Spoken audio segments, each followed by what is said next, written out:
চলো বন্ধুরা, আজকে দেখে নিন টেস্টি টেস্টি চিকেন পকোড়া বানাতে গেলে কি কি করতে হবে। প্রথমেই ধুয়ে রাখা চিকেনগুলোকে ভিনিগার আর লবণ দিয়ে ভালো করে মেখে নিতে হবে। তারপর ডিম, আদা বাটা, রসুন বাটা, কাঁচা লঙ্কা বাটা,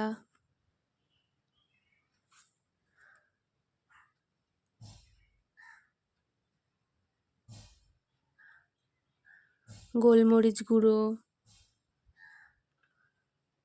কাশ্মীরি লঙ্কার গুঁড়ো, চিকেন মশলা, জিরে গুঁড়ো,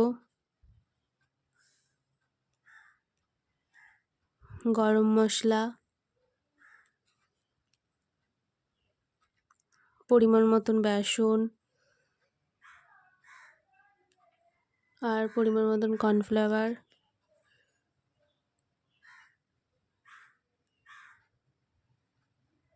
চিলি সস,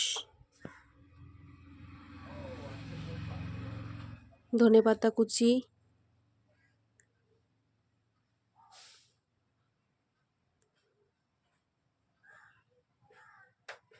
আর লবণ দিয়ে ভালো করে মেখে 1 ঘন্টা ম্যারিনেট করে রাখবো। তারপর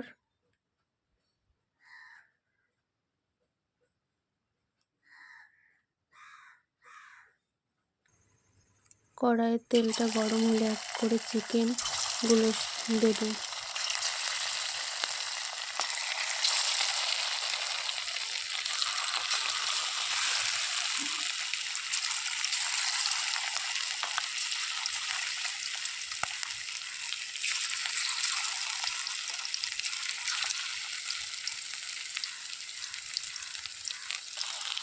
ভালো করে নেড়ে নিয়ে লাল লাল হয়ে গেলেই আমার চিকেন পকোড়া রেডি। কেমন হয়েছে দেখে সবাই বলো, আর like, comment, share, follow, subscribe করতে ভুলো না। আরও যদি নতুন নতুন রেসিপি দেখতে চাও আমাকে কমেন্ট করে জানাও।